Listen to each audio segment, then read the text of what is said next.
Hi everyone, I'm Victorian Tilley, the Farm Energy Educator at the National Center for Appropriate Technology, and I'm here today with Dave Scott, co-owner of Montana Highland Lamb and grazing specialist at the National Center for Appropriate Technology. Thanks for being here with us, Dave. Thank you, Victorian. Yes, and today we're going to talk about regenerative grazing and how it's especially important to get started in the spring, which is right now, surprisingly. Yep. Springtime in the Rockies, as you can see the snow in the hills there.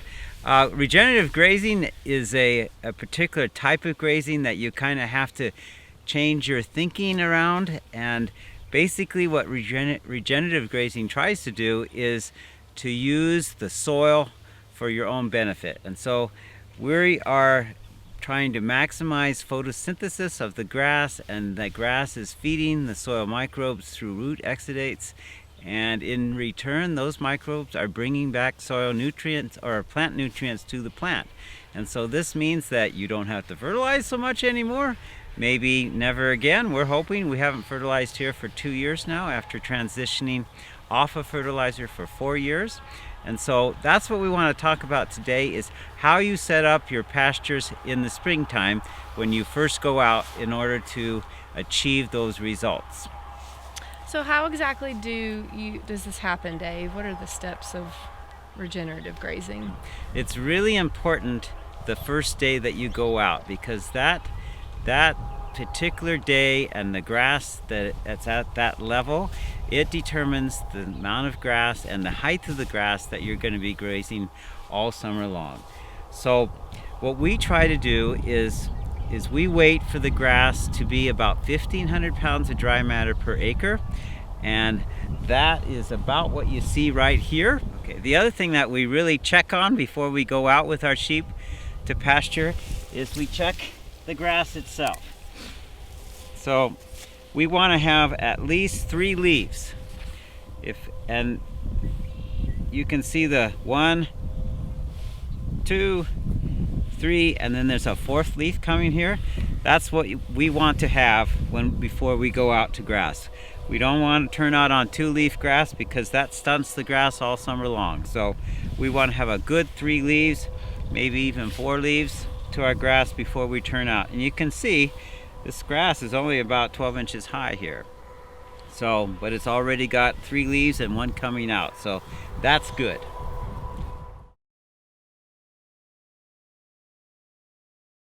So one of the things or 3 things that we're trying to do with our pasture grazing system in order to promote regenerative grazing, in order to promote these plants talking to soil organisms, giving them sugars, and then the organisms bringing back plant nutrients to the plant. The 3 things are tall grass grazing, high stock densities, and trampled grass. So for tall grass grazing, we generally try to graze grass that's about 25 to 30 inches tall now. We used to graze grass all summer long. That was about this height, about 18 inches. But the problem with that is it sets you up for fertilizer inputs the whole grazing season, because there is not enough time for the grass to photosynthesize in order to put down root exudates into the soil and then have the microbes bring the soil plant nutrients back to the plant. So that is one of the big things that characterizes regenerative grazing, is the length, the tall grass grazing. The second thing is taking half and leaving half. Every time you come into a paddock, you should graze half of that paddock's grass and leave half. And hopefully you're not just going to leave that grass standing, you're going to have a high enough stock density so that you're trampling that grass. And so that grass is going to be about an inch or a 2-inch mat, and it's going to be like a lid on your soil, and it keeps the moisture from your soil from evaporating. So in our case, you don't have to irrigate so much. In rainfall pastures, you're not quite so dependent on timely rains. And also, that trampled grass is going to be brought about by high stock densities. For cattle, high stock densities is usually in the range of 200,000 pounds of live weight per acre. In our case with sheep, since we have 2 little lambs tromping around on one ewe. We've got 1.5 times the feed out there that you do in cows, and so we're getting by with about 70,000 pounds of live weight per acre.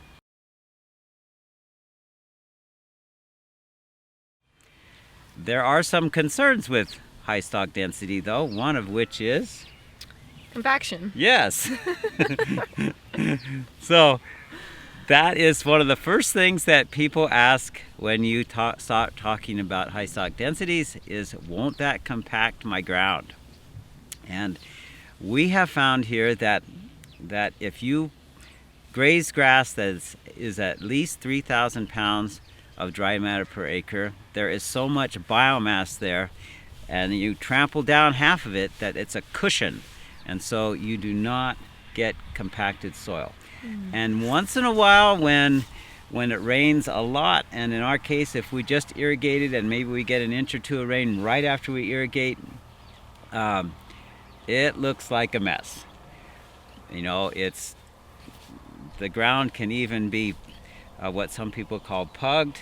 It's not green anymore, it's black, and you go, oh no, what have I done? But you give that time, you know, enough time to recover, like 40 days, and it's a nice green pasture again. So we haven't had any problems with compaction. As long as you have 3,000 pounds of dry matter that you're grazing, you take half and leave half, and you're doing it with short duration paddock intervals. Okay. So Dave, can you elaborate a little bit on just how important it is to start in the spring, or turn out in the spring, as you call it? Yeah, one of the big things that always you wonder about is, when can we get the sheep out there, or when can we get the cows out there? And we've already talked about how you need to have at least 3 leaves on your grass. From a regenerative standpoint, you need to think ahead of what you want your grass to be next fall, because you want to optimize the amount of winter stockpile you have. And many times, if you wait one more week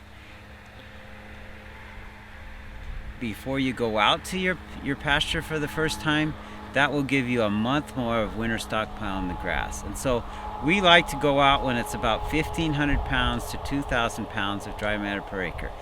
And how we determine that is with a good old NRCS hoop.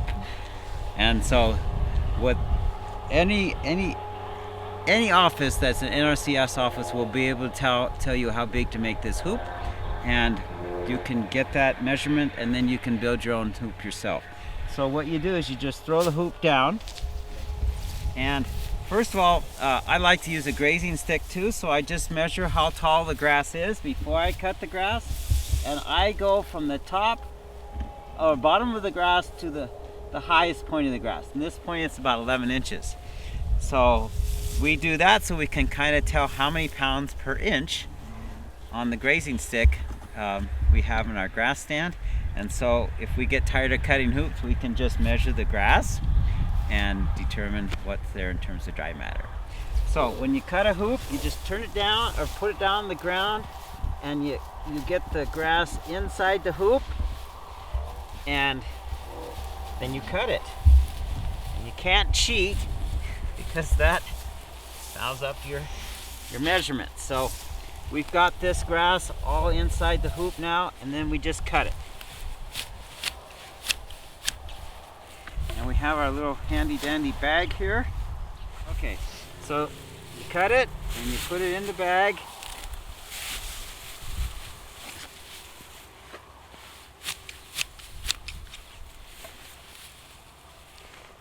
And this grass is slightly wet, so it's going to be a little heavier than it would be normally. And then you take a little gram scale. This is a hanging scale right here. You can get it from almost online. If you just Google gram scale, you'll come up with a number of these. This one costs about $40. I've had it for at least 20 years now, and so they last a long time. So then you just weigh the grass that you took in your bag. In this case, it's 140 grams. And then we'll dump it out and we'll get the rest of the grass that's in the hoop. So we have a total amount of grass that's inside the hoop there. And I cut it down to about 1 inch off the ground.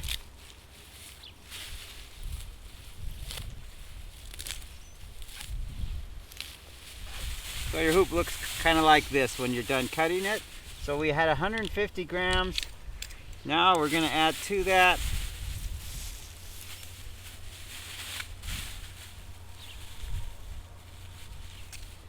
another 90 grams. So that's 240 grams total. And then there's a handy dandy formula that I have written right on the hoop here because I can't remember it. But you take your grams, you multiply by 50, and then you multiply 50 and then you multiply by the percentage dry matter that's in your grass. So in this case we had 150 and 90, that's 240 grams, and we multiply that by 50 and then times the dry matter percentage of the grass. So 240 times 50 is 12,000, and times this grass is normally at this time of year is normally 20% dry matter. So 12,000 times 20% is about, 2,400 pounds of dry matter per acre. And remember, we measured the height of the grass. First of all, it comes up to about 11 or 12 inches. So that means that there's about 200 pounds per acre per inch on your grazing stick. So instead of cutting lots of hoops, we can in the future just go with our grazing stick and multiply 200 pounds per acre times each inch that we have on our grazing stick on it. So it makes it really simple.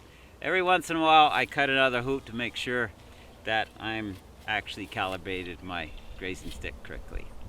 So we have about 2,000 pounds roughly here in this field, and that's about what we turned our sheep out into when we went out for the first time. And so that's our target, is about 1,500 to 2,000 pounds per acre. We used to turn out at about 800 to 1,000 pounds per acre because we didn't want the grass to head out and become have less nutrition.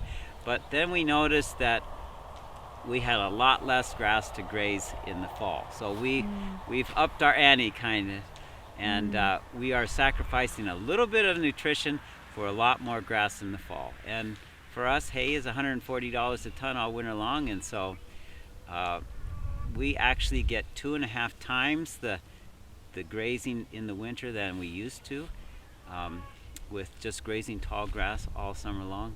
And so it makes us money because we have that much less hay that we have to buy.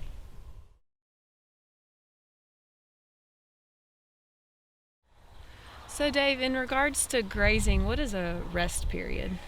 Vic, a rest period is the number of days that the grass actually gets to rest without sheep grazing it.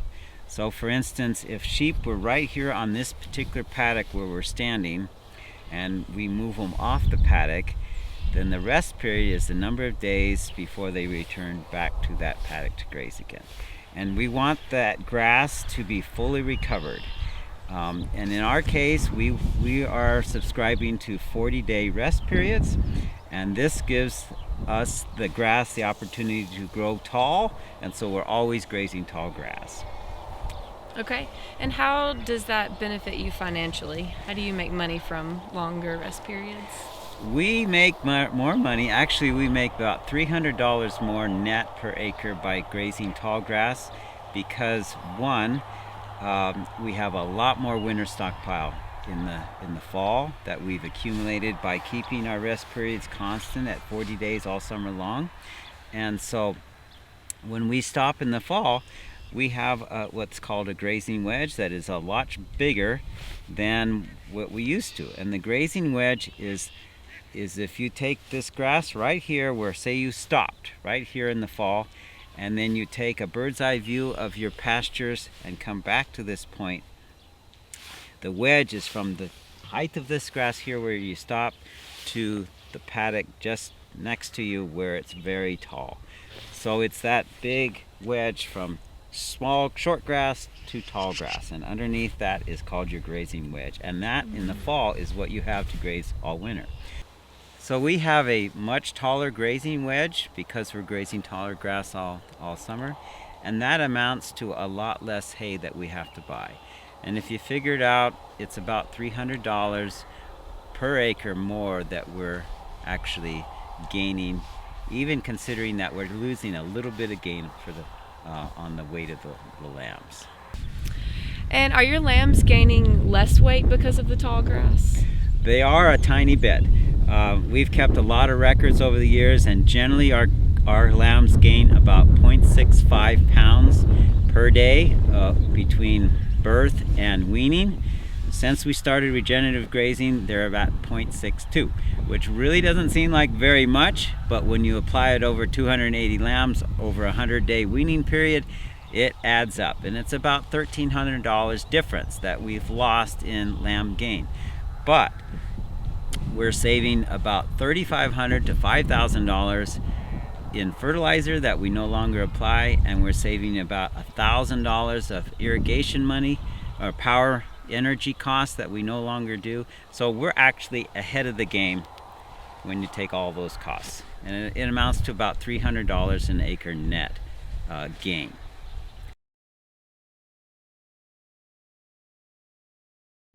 So can you tell us what it would take to start up regenerative grazing practices? Yes, Victorian, I really don't have a set figure of what you need for organic matter in your soil to start up, but I would guess it would be about 4%.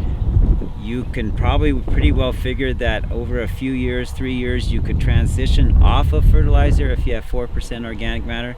However, we have just over in the field over there, we have a field that we planted 6 years ago, and for 30 years before that it was dairy corrals with nothing growing in it, and it was about 1% organic matter when we started 6 years ago. It is now 4.5% organic matter, just doing the grazing practices that we've talked about today. And so it's within the realm of starting with very low organic matter. So I used to think that you had to have a lot of organic matter in order to transition off of fertilizer, and now I'm not quite so sure. But it's just the grazing practices that we've talked today of tall grass grazing, trampling a lot of grass, and long rest periods that work in your favor. And are these practices similar with beef cows or dairy cows? Yeah, beef, I'm pretty sure it would work with beef. The neat thing about sheep is sheep have little pincher bills, and so they eat the leaves off the grass. If it's tall, and even if it's headed out, they don't eat the seeds and they don't eat the stems, they eat the leaves. And so there's plenty of nutrition in that grass because the sheep are very selective in what they eat. Beef cows don't eat grass that way. They take a hunk with their tongue and grab it. And so, but you will notice when you're grazing tall grass that the cows will eat the top half, and that's where all the protein and the energy is in that grass. So while I don't have direct experience with that, it would be my guess that you could probably do the same thing with beef cows. Dairy cows is another story. I mean, they run on a 4-barrel carburetor all the time, and you need to supply them with high quality grass. So I'm not too sure if it's going to work with dairy. Gotcha. And just in summary, if you're thinking about regenerative grazing, it's very possible to do, and you just have to take time to transition from your current system to a more regenerative one. And when you do that, you will enjoy the fruits of a regenerative grazing system by not having to fertilize so much, maybe not at all, and also capturing more water either from rainfall or from your irrigation system, so you're not using your inputs near as much, and so you're saving water in your soil, which is what it's all about. Thank you guys so much for watching. I'm Victoria Tilley, and we've been here with Dave Scott today. If you have any questions for Dave, you can reach him at daves@ncat.org, or you can contact him on his phone number. And that is 406-533-6642. I welcome your calls. I love to talk grazing.